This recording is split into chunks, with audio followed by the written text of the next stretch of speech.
Penumpukan sampah anorganik menjadi masalah yang serius bagi bangsa Indonesia.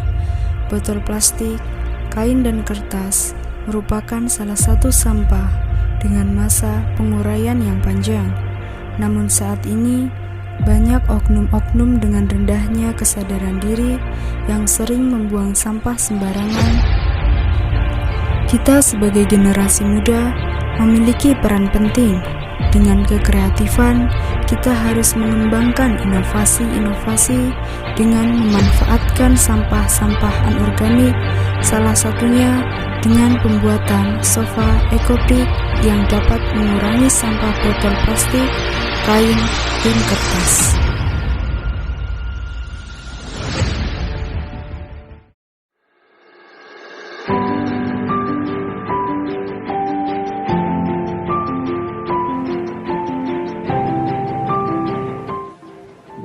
Untuk kelebihan dari ekobrik sendiri adalah sebagai struktur suatu bangunan, seperti pembuatan furniture, pembuatan perabot indoor, hingga struktur dari suatu bangunan yang kokoh.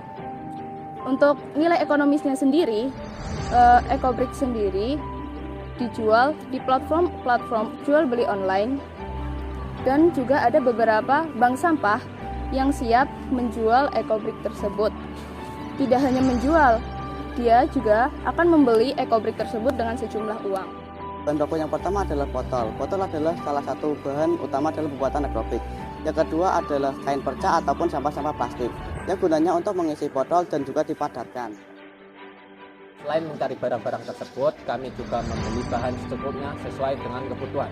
Bahan yang kami beli yaitu kawat untuk memperkuat ikatan, lakban sebagai pengikat, lem sebagai perekat, busa sebagai alas, triplex untuk memperkokoh, cover sebagai alas penutup luar. Kami membeli barang-barang tersebut karena jika menggunakan barang bekas itu akan menurunkan kualitas produk kami. Kami mencari bahan seperti botol, kain, dan plastik bekas dengan tujuan untuk mengurangi sampah yang menumpuk di lingkungan sekitar, mencegah munculnya penyakit, mencegah terjadinya bencana alam seperti banjir, serta untuk menyadarkan masyarakat bahwa barang-barang tersebut akan dimanfaatkan dan memiliki nilai ekonomis.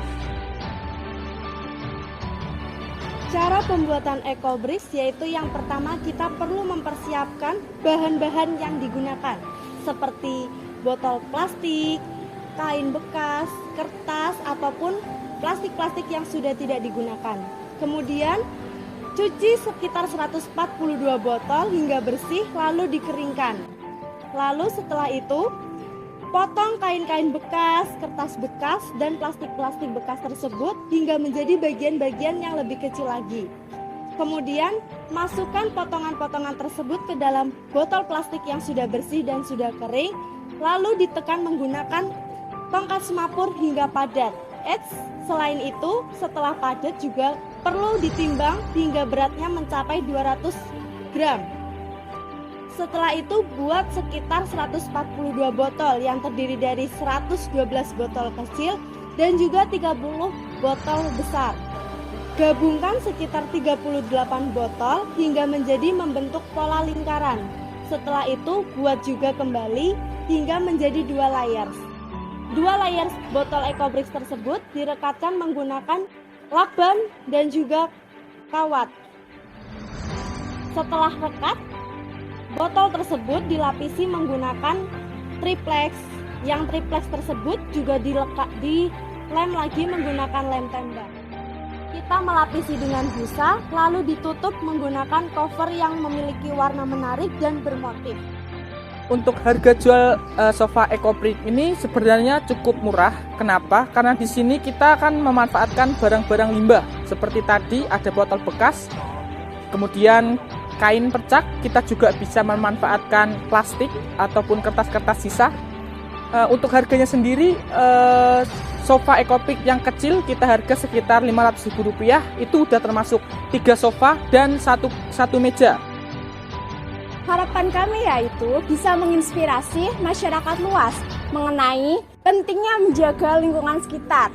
Karena sering kita ketahui bahwa lingkungan sekitar kita biasanya itu banyak sampah botol, sampah plastik, dan yang lainnya. Dan juga mereka sadar bahwa menjaga lingkungan itu sangat penting. Karena sampah plastik sangat sulit teruraikan. Dan juga dengan adanya kita menggunakan sampah botol plastik tersebut bisa menambah nilai ekonomis.